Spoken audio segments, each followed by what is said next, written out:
Good evening and welcome to Perspective. Let's face it, social media has really changed the pace of our lives today. It has changed the way we share knowledge, it has changed the way we share information, and particularly it has changed the pace of the way knowledge, information, the content is shared between millions and thousands of people.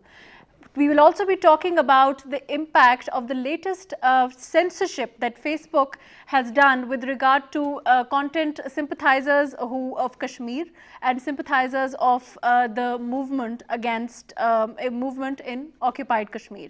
I have with me today Shaista Safi. She is a social media activist and a lobbyist. Thank you so much for joining me.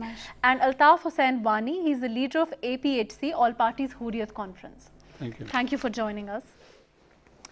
We can't deny the fact that social media really has played a huge role in changing our lives. I mean, you say one thing and it's all over the internet, it's viral all over. How do you think, I mean, it was instrumental with regard to the Arab Spring and the Wall Street movement, and so it really has a lot to do with political movements also, right? Yeah, that's absolutely right. Nowadays, you see that everything you share, every information that has to be spread in the world is done through social media. So you in your introduction very clearly mentioned that it has impact on our lives, it has impact on how we share information, knowledge, and how the political background and how this politics works is now being done in the world. Let's talk about that in a moment. And Altaf Hussain Wani Saab, what do you feel about the fact that, social media, of course, political movements, and this is not new. I mean, like I said, it's been instrumental in Arab Spring and it's been instrumental during the Wall Street movement also. And it won't be wrong to say that, this was information that was sprouted around between different followers on social media before these movements became full-fledged movements, right? Yeah, surely. You see, the birth of social media, those who don't have the access to the electronic media, to the print media and other things, they got the chance to get themselves familiar with the knowledge, familiar with the information spreading out the world on the different corners of the world. Right. So you see in Arab Spring or Wall Street, you mentioned in those and other moments also. Recently we saw a typical when in Turkey there was an attempt to coup, the Turkish president used the social media. He addressed the nation on the social media. This shows us the significance of the social media, how it plays a part in shaping the present day political, economic, as well as social discourse. I mean, that in Turkey, that's a stunning use of social media. Yeah. I mean, the kind of reaction that he had, and just because, I mean, it sprouted from a message that he sent out on social media. Yeah, so really, I mean, it's a hugely powerful tool that people have. Yeah, that's true. And similarly in Kashmir, when we see there was the people in Indian occupied Kashmir, because India has denied the Indian media, electronic media, they show a different picture of Kashmir. Right. They don't show what was happening in Kashmir. Always they showed a different picture of Kashmir. They treated Kashmiris as enemies. They treated that it's being perhaps sponsored, this and that, like that. But the social media, the local guys, the youth in Kashmir, they used social media to the fullest of their strength to make world aware and to their sympathizers aware that what actually is happening in Kashmir. It's not easy anymore. It's not easy for people or governments or movements to fool the world so much, right? I mean, it's easier for people to just send out information, to show the picture, but at the same time, it's also possible to be misused. I mean, that is always there can be misuse of it also. But you see, to the impact that when you deny the access to the proper electronic media, to the people, when you deny the access, when you don't show the reality on the ground, the people are left only with this. And between, there can be some people who can misuse it. But by and large, I will say, with regards to Kashmir or other moments also, the people try to communicate with each other what is happening on ground. You see, in Kashmir, from last 13, 14 days, now there is total curfew. There is no movement at all. There is restriction on, there was restriction also on the printing of newspapers. There is restriction on the electronic media, especially Pakistani media channels are banned. The local media channels, local TV channels, cable TV channels in Kashmir, they are banned. So people were left only with the social media. Then Indian government also curbed that too. The cellular phone facilities, they were also curbed because of this. Whatever now, information they had. Just to understand, now they only have the BSNL, I mean Yeah. this Bharat Sanchar Nigam. Yeah. This is the party, this is the, sorry, the cellular mobile service that's allowed. That's the only one cellular service that also has a restricted access also. That's the fullest to the, you can't use it to fullest. There's only those who have the prepaid phones. They can use it. They can use it. That's very limited in limited areas because this cellular phone service has a limited access. It doesn't have the access to the all over the Kashmir Valley. It has the access only to the certain parts of Kashmir Valley where from people can use it. As this was discussed earlier, that how can people be fooled now in this 21st century? There are people in media, in Indian media especially, who are acting as studio cops, studio army, who are trying to force feed into the people that this occupation, this India which is occupying Kashmir is like a crown on the nation, and it's like Kashmir is an integral part and it's the imperial right of India to occupy Kashmir. So there are people in Indian media who are trying to portray this as their basic right to occupy Kashmiri, as this is the integral part of India. So even in this century there are people who believe in occupation. That's mostly we say that it's Indian army and Indian government who believes in it.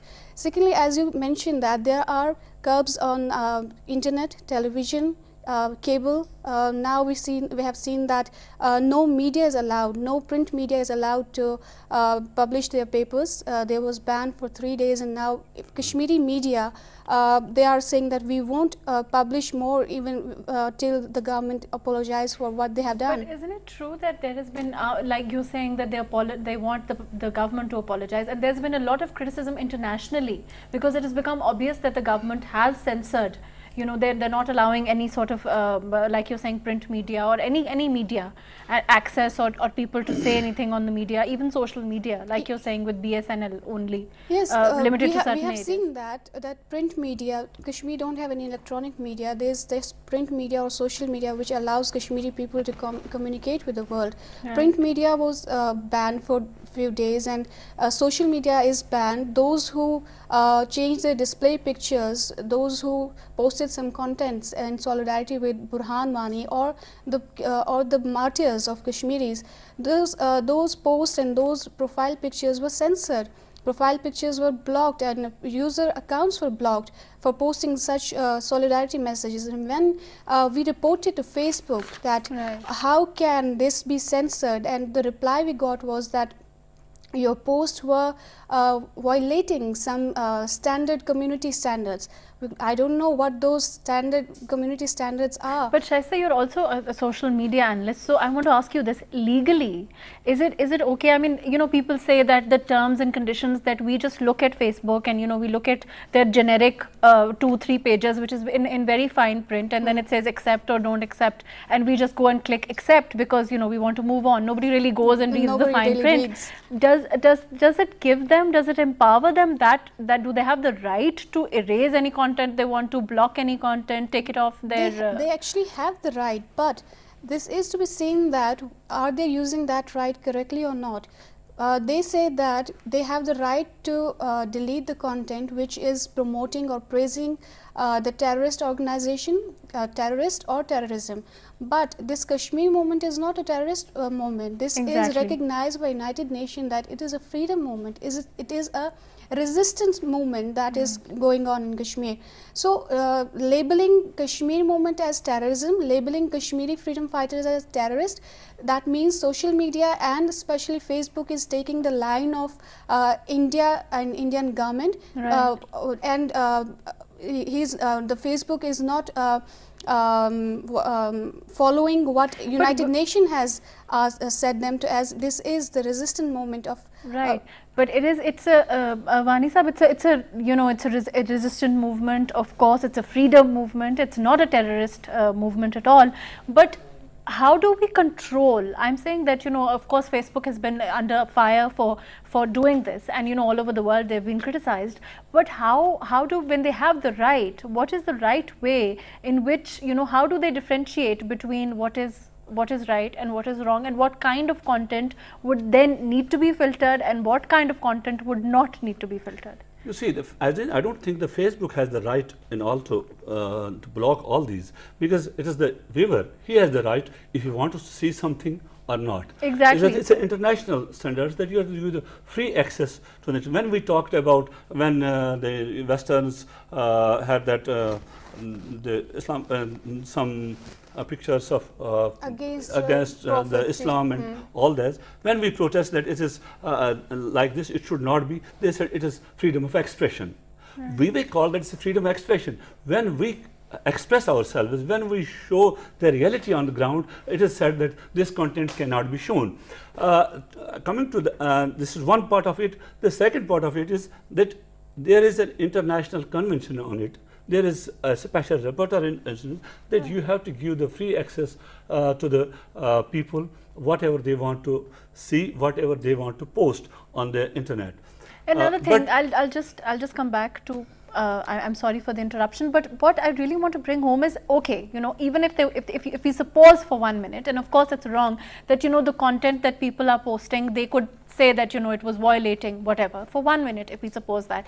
Even so, you know, there are in certain cases posts that were sympathizing with the cause of the Kashmiris were also taken down, and that is purely a matter of opinion. I mean, you and I can have our opinion on any political party, on any movement around the world. Like, for example, even in Turkey's case, you know, people can have an opinion that, you know, whatever happened was right or wrong. So why do they filter that? Why do they take that out then? Yeah, why we criticize Facebook on this? It is because the Kashmiris, when they posted what is on the ground, the Kashmiri activists and their sympathizers all over the world came only with the posters, we show solidarity with the innocent people of Kashmir. Even those accounts were blocked. This is dichotomy. This is what leads to more violence, because when you not give us space on internet also, when you not give us space on the social media also, where will people go? This guy of whom we talked, the Burhan Wani, yes. What he did? He did nothing extra. Only he gave the true picture. Why Kashmiris are fighting, what is happening in Kashmir, through his video messages, through his Facebook posts. He contradicted all those allegations which Indian media, Indian state was leveling against Kashmiris. He said, no, we are not against religion. With what was proof, right? I mean, he was giving out proof of what was actually happening. He said, showing the true picture. Social media is a place where ideas are discussed. Idea can't be, if someone is discussing an idea, it's not necessary that I agree with it or I can have disagreements with it. And then opinion that's also is a matter of personal choice. That's where opinions are made. Right. So if I am of a view that Kashmiris are freedom fighters, Kashmiris are struggling, Kashmiris are facing the brutalities of India, and the situation which Kashmiris are in right now, which may be new to the world, which may look different to the world, but it's something Kashmiris are facing since decades. This hatred and this hatred generated is not because of anything, because of unemployment or something. It's because of the oppression, because of the killing, because of the rape, because of the jail, because they throw anyone in the jail. So, and again, this thing, when this thing is discussed on social media, when people from Kashmir and people from Pakistan, they tell people the real story, they tell people the one side of the story which is different to what Indian social media is showing. What is propaganda? I mean, the real picture, if that is being shown. People are showing, when India is showing you one picture and we are showing you the other, the social media has it has this. I mean, it's a tool, and it's an effective way of communicating with thousands of people and telling them what's going on when all the other mediums of communication are effectively blocked. True, that's so. And then also, you know, for them to block such a huge way. I mean, it's acknowledged all over the world. Facebook, Twitter, you know, all of these ways of communication are effective, and they are now, you know, borderless. But by censoring it, they're imposing conditions on them, and that will change the whole makeup of the way they're viewed also. Won't they, Wani Saab? Yeah, actually, what has happened, the current crisis which have erupted in Kashmir after the killing of extrajudicial killing of Burhan Wani, and then restriction, all that, and then the restrictions on the media in Kashmir, then there was international criticism. The international writers, they started writing on it. There was criticism on it. It's not only the youth in Kashmir who are using the social media. It's not only some people who are using. Now see, the intellectuals in Kashmir, the writers in Kashmir, the news editors in Kashmir, when their newspapers were banned, they used the social media to express what is happening on the ground. So it did not serve India. It did not serve India, though they tried to block the information. But in the present day's context, you can't do it. You need it. You need it. You need it at any time, and you can't hide the truth, what is happening on ground in current day world, even if you impose all the bans, if you scan all the social media sites, if you put bans, all that. I wanted to actually go and ask you this also, that, you know, okay, they've blocked it, they've censored it, they've attempted to do so. But is it really even possible? Because we're discussing it now, it was criticized, so it's not really that possible. It's a borderless kind of medium, isn't it? Yeah, it is. They tried to do it because what they were doing on the ground, the attacks on the ambulances, to drag the injured persons from the ambulances, not to allow them to reach the hospitals. This was all documented. This was there were videos of it on the internet and all that. They tried to block it because to hide their crimes, what we're doing on the ground. The pellet guns they used, hundreds of people losing their vision, and hundreds of thousands injured and lying in the hospitals, lack of medicines, all that. This they were trying to stop. This information should not flow. But you see, from Australia to the South America to North America, all over the world, people expressed their solidarity. Whosoever got this message, they expressed their solidarity. And they condemned. Another side to this is also the fact that, you know, they were using, I mean, people there were actually using social media to ask for help when they needed blood, or they needed blood donations, or they needed ambulances. So it was really, if that was stopped, and, you know, that's really when they need dire help, they were using media. Unfortunate part is this, that I was reading a news story, that one boy, when he was discharged from the hospital, he gave a chit to the another boy. You stop on that stop and give to anybody, they will tell my parents that I am in the hospital lying on the same bed because my father is ill. Likewise, outside the hospital, there was another boy with the body of his father. He did not know how to take the body of his father to the industrial graveyard. And even now, the newborn babies in the hospital, their mothers cannot celebrate it because they don't have the communication facilities with their family, with their attendants and all that. So this has created humanitarian crisis in Kashmir, the way they have blocked the social media sites, and the way they blocked the other media there, and this created a humanitarian crisis. Let's talk about that in a bit, and we'll just be taking a short break when we resume the discussion on the impact of social media.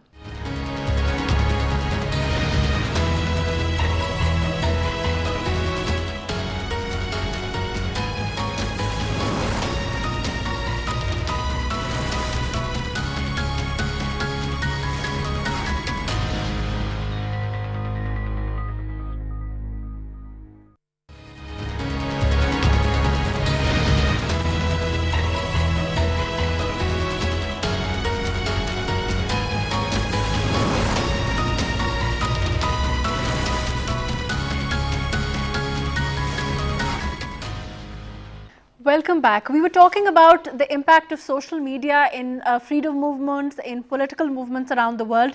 And Wani Sahab, you were telling us that how it was being used in Kashmir to use as a call for help in where people were really they needed blood donations or they needed help.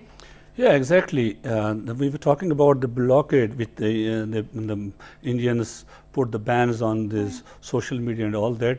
What sort of humanitarian crisis it has created in Kashmir? Actually, there's curfew, there's no information, all the ways of information have been blocked. Thousands of people are in different hospitals and thousands of in different places in far-flung areas with the information of whom nobody has. So nobody knows his kith and kin who is in hospital, who has been injured, what's his condition, who has died, who is alive. This sort of conditions and overall the scarcity of medicines in the hospitals, blood and all these things. This has created a humanitarian crisis in Kashmir because of the blockade of the social media, the cellular phone services and all this. Very horrific side to this blockade. It's not as simple as just censoring certain on the other content. hand, what the government is trying to befool the people. Yesterday they came with a handout that the schools will open in 4 districts, and then in the evening they came out that there was partial attendance in the schools in 4 districts and all that. And at the same time there was a handout by the police that there was complete curfew in the Kashmir Valley. There was no left, nothing. There was no relaxation. There was no relaxation in curfew. So this is how they manipulate things, and they try these things should not reach the outside world. But this is their own double standards. Right. But coming to Shaista, isn't it true that out of 100%, maybe they succeed even when you block certain content, even when you censor certain content. It's possible to do it because of the advent of social media and because of this largely being without borders. You are able to do it even when you try and censor it to about maybe 60% to 70%. The 30% still filters through, right? Right. Truth can't be hidden. Truth can't be hidden by these propaganda and by these tools that Indian army and Indian government is using. Even when they try that this truth that is Kashmiris are facing right now, the Kashmiris are facing the brutalities, Kashmiris are facing the curfew. From last 13 days, there is no communication with Kashmiri people on the ground.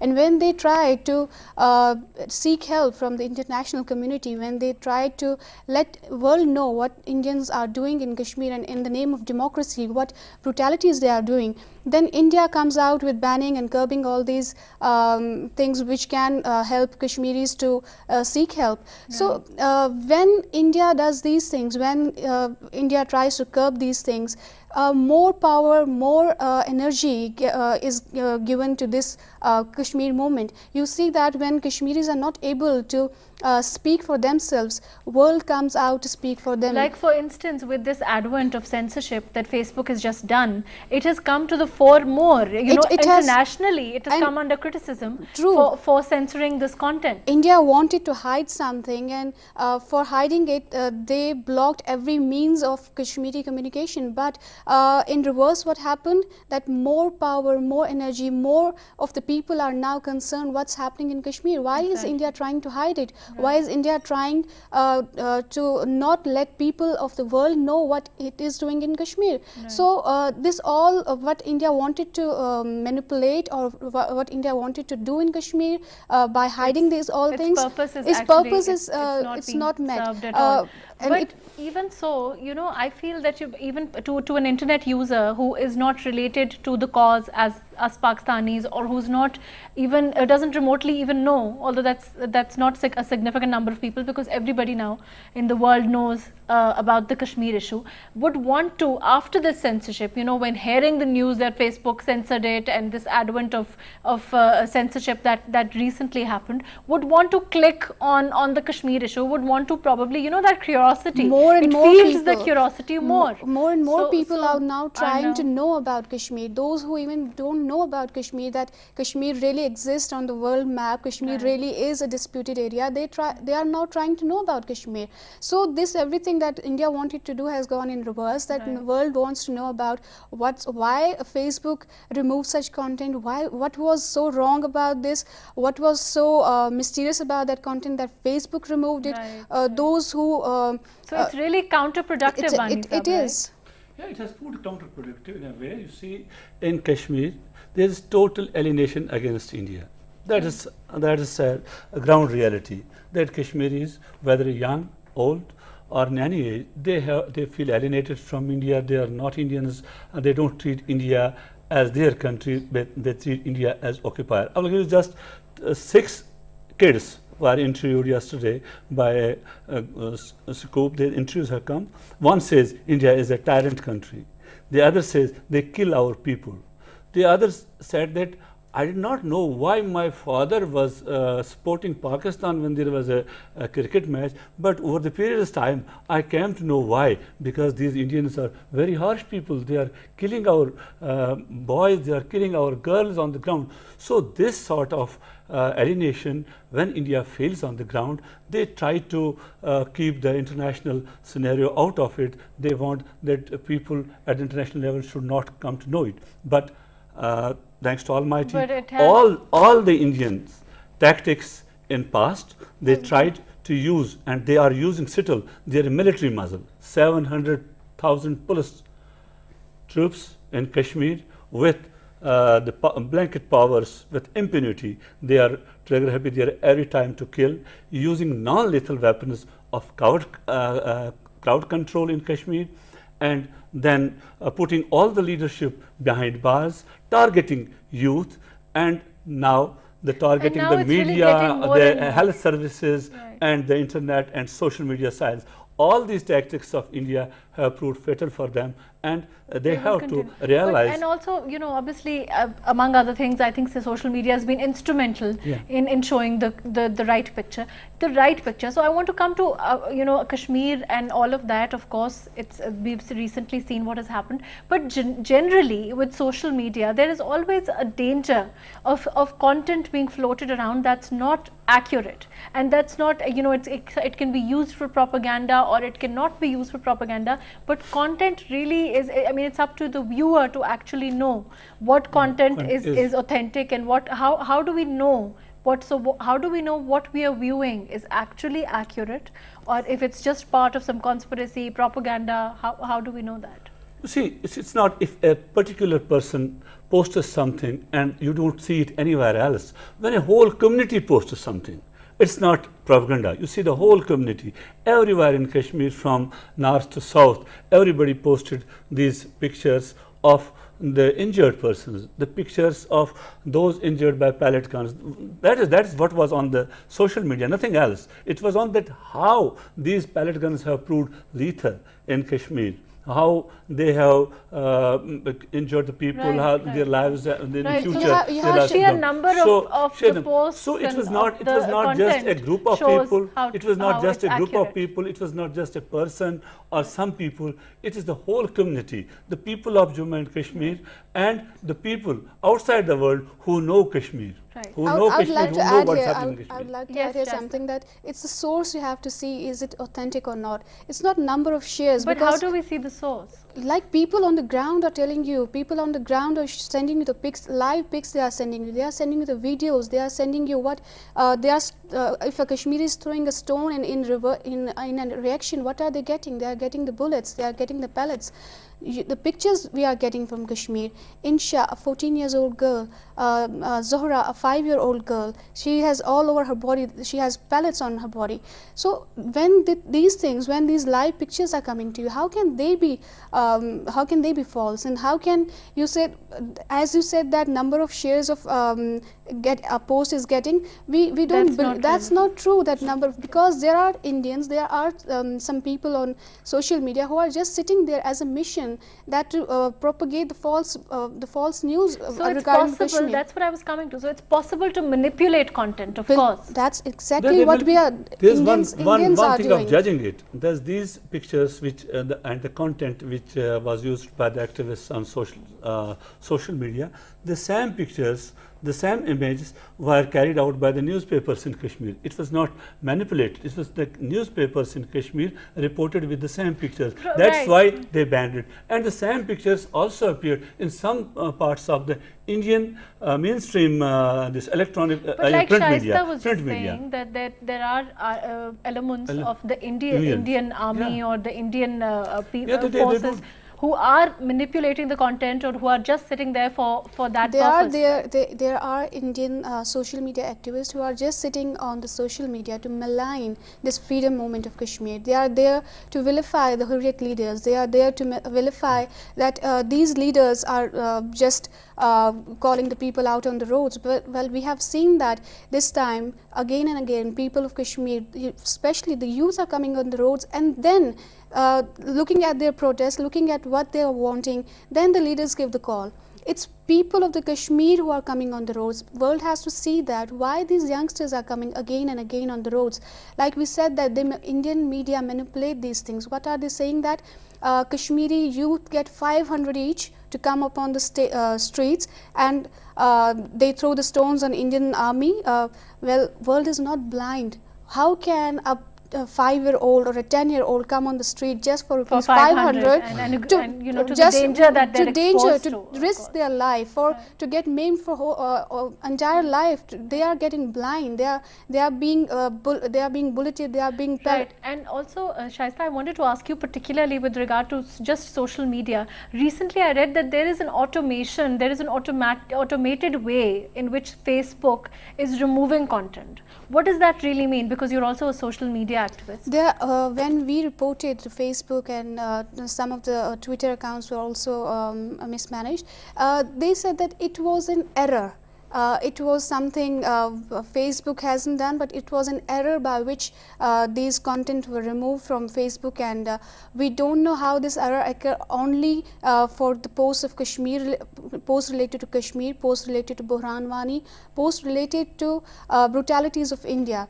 We don't know how this error occurred to so many accounts, so many posts just related to Kashmir. So this is. But is it possible that it's a software that targets a specific kind of maybe information? It's a software made to target it. Maybe it's a software created to target, especially these things which are trying to portray the real picture of Kashmir and real picture of Indian democracy. Maybe this software is being created by India so that Kashmiris don't get the right to even speak on Facebook. The Kashmiris don't have the right to speak on the ground.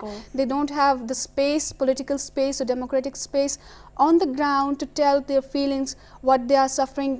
They don't have that right. Right, but Wani Sahab, doesn't this show a targeted bias, since you're the leader of APHC?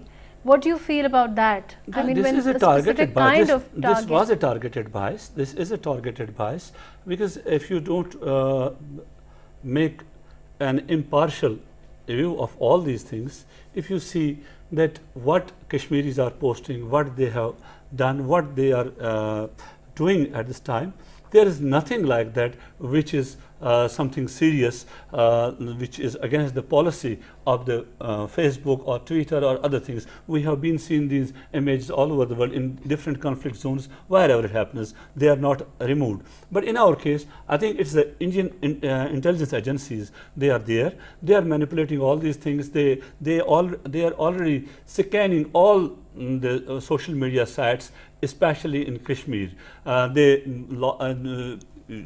In near past, they arrested most of the social media activists. They were jailed and they were labeled with Public Safety Act. So the Indian intelligence agencies are doing it, and there might be some technology that they might have done it on this part, but Facebook and but all Facebook the has, like you're saying, they has to take the blame on it. They has to take the blame. Facebook has to take the blame on it, because they have to give a free access to the information to all.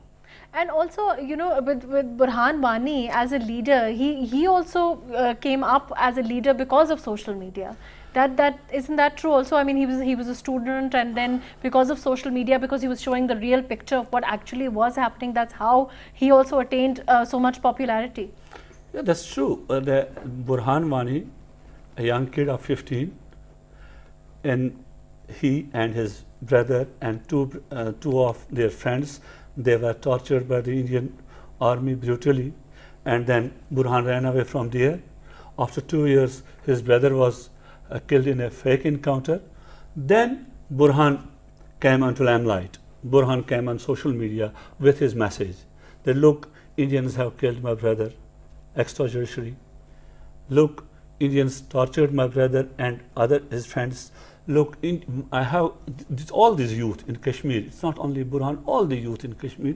They are born in this conflict situation. Last 26 years, they have seen what Indian army is doing there. What Indian and how they have tortured the people, how they have killed the people, how they have degraded the people in Kashmir. They have seen dehumanized people in Kashmir. They have seen all this. This all was there. But Burhan utilized it to its best. He wore a gorilla uniform. He gave a message that I'm doing this because of this. And he attracted lots of educated youth from Kashmir. Some Indians say it's a problem of unemployment, but you see lots of people with the good employment, they left their jobs. A lot of people who they were left very their well jobs. employed. They Yes, joined that's also Burhan. a fact. Lots of people in police with their rifles, they joined Burhan. Right. It was because he was telling that, look, we are not against anybody, we are not against any religion, we are not targeting any particular person, we are against the Indian occupation because India is illegally here. The way Indians are targeting our people, we are going to react it. So he got the attention, and this frustrated the Indians. And after, when Burhan was killed in custodial killing, the Indian media, the Indian civils, the government and all others, they started celebrating it, that as if they have conquered the Kashmir right now. But they see the sea of people came out from all over the Kashmir, and we see lots of Burhan Wanis now in Kashmir coming out and spreading the same message as Burhan was giving to Indians. The unfortunate part of it is the Indian Parliament. In Indian Parliament, also the people, responsible people in Indian Parliament, they also waged a war against people of Kashmir. Thanks to some sane elements, there is the voice that we have broken promises of people of Kashmir. We need to have plebiscite in Kashmir, and some voices were there. But unfortunately, by and large, the BJP, this agenda, the RSS agenda that prevails there, it's because of that the whole India has been now put hostage to the RSS agenda. That's why we see there was some processions in Chennai, there were some processions in Calcutta, in Delhi, and other parts of India. It's given rise to movements all over. Kashmir, yeah. That's true. Yes, Shaista. Mahrukh, we need to see why people are coming on the streets, why people are again and again coming, risking their life and coming out on the street to protest against Indian brutalities. You were saying that Burhan Wani was a student. He has no issues of employment. He has no issues of how governance is being taken place in Kashmir. What problem he had, we had to see that, how he became what he was, how he thought that he had to come out on the social media wearing that gorilla dress and not hiding his face, risking his life, why he did all this. We have to see the background first, and then we have to come to some conclusions. We have to see these children of conflict areas, how they see the world, what they are trying to get from the world. Kashmiri youth knows, they are well aware of their rights now, because a Kashmiri child born, when a Kashmiri child is born, he never knows what human rights are. He first comes to know about the violations. He comes to know about the violations first. Because he experiences them firsthand. They have the experience. They and have they've seen their mothers, their fathers, they've seen their elders protest, they've seen their elders suffer. When Kashmiris, so obviously they're no aliens to suffering. True. When Kashmiris talk about the past, when Kashmiris talk about what happened in 90s, we are said that move on, leave the the past, move forward, come to the life, believe in something called as Indian democracy, and leave this all things and leave this hatred alone, and let's move forward. And then when we try to move forward, we see the incidents like 2008, 2010, and now this 2016 happens. Then how can we move forward? And when we want to live, we see these what are bigotry ridden, like when we talk about Kashmir, they talk about Pandit issues, they talk about political history, they talk about what that Kashmiris killed Pandits, Kashmiris don't live with Pandits.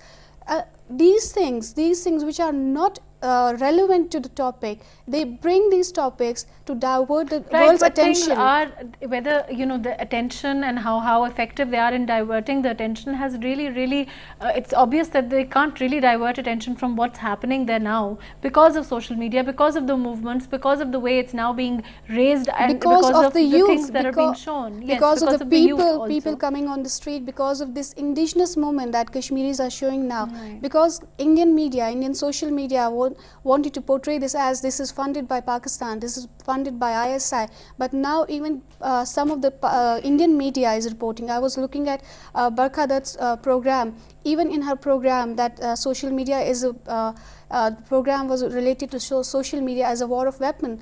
She herself said that the Indian Army and J&K police have this census that most of the Kashmir resistant people, those who are resisting now, are Kashmiris. They are natives. They are the local boys. They are not Pakistani. They are not Pakistani. They are not foreign militants. They are indigenous. They are native Kashmiri, and they are well educated. As Wani Sahab said, those are well employed, I mean, well like educated he's saying that people. These are people who've left their line of work that they were pursuing. They've started the movement. They've joined the movement because they've seen so much suffering. India has to see its policies because Kashmiris want this to happen peacefully. Kashmiris want to resolve this issue peacefully because we have been going to UN, we have been going to IC, we have been writing articles, we have been telling to people verbally what's happening in Kashmir. But if India doesn't allow us to, if India don't give us space to express ourselves, then the people like Burhan Wani will, more and more Burhan Wanis will emerge.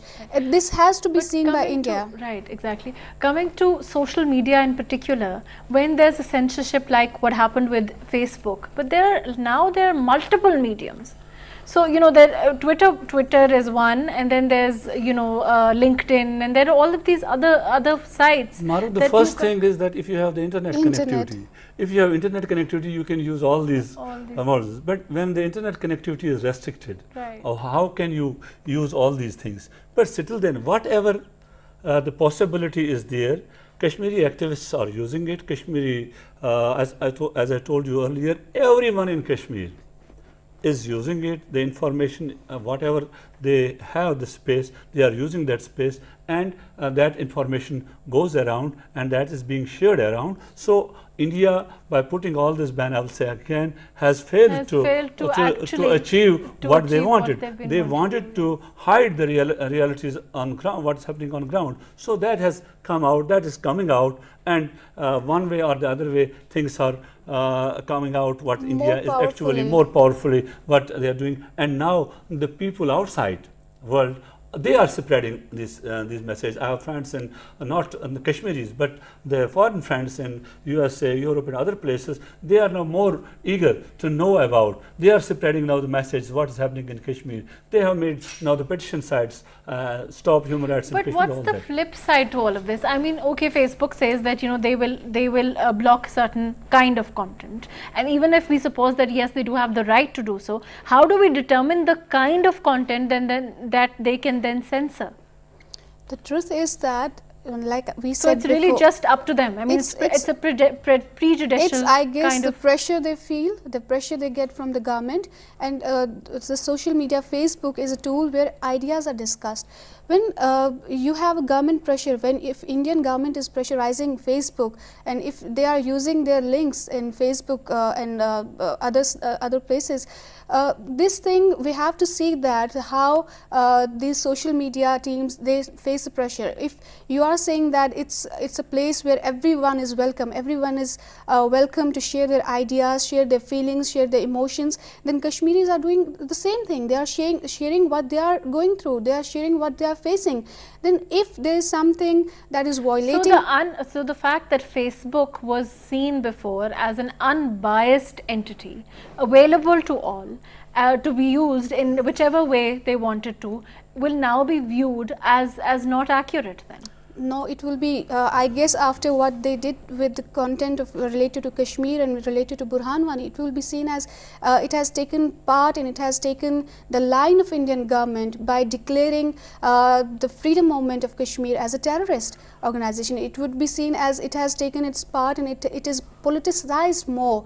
The Facebook, which was before, it should have acted as a neutral party. It should have given the space to everyone to discuss its ideas. Would you say that it's compromised its neutrality then? Obviously. Mahrukh, you see, if you go to the back history also of these social media, during the Arab Spring, it was said that whole Arab Spring and all this is because of the social media. But when the results of that Arab Spring were against the wills of those who manipulate the international politics, who are making the discourse possible at internationally, when the results of those Arab Springs were against them, they blocked these sites over there also. So this is the hegemony of those forces, of those people who at the end of the day manipulate the political discourse all over the world. It's because of their double standards we see conflicts around the world, more and more conflicts in the world, because the world has not acted impartially to all these situations. So is Twitter less biased then? Yes, everybody is biased in that. When it comes to this, they become biased. When they stop your information, when they act on the advice of the government of India, when they act on the advice of the Indian intelligence agencies, what we can say? Mahrukh, we saw that when that France attack happened and other, if something happens in other part of the world, Facebook gives a temporary profile picture, or it gives a filter profile picture. We haven't seen it in any case of, may it be Palestine, may it be Syria, and now Kashmir. When people try to convey to them that now if you are not giving us this opportunity, we are going to do it ourselves. They don't allow us that. This is their biasness. They show us that we are showing a biasness. We are not with the people who are oppressed. We are with the people who are the oppressors. So so they have shown a clearly shown that. Right. Thank you so much for joining me today. That's all the time that we have. Yes, the recent censorship that Facebook has done with regard to Kashmir has now made us question its neutrality as a medium, as a social media medium to be used. But at the same time, it's important to realize that in the kind of social media environment today, perhaps it's been counterproductive and perhaps it's impossible now to completely censor information that is authentic, accurate, and has a realistic source. Thank you so much for joining me today on Perspective.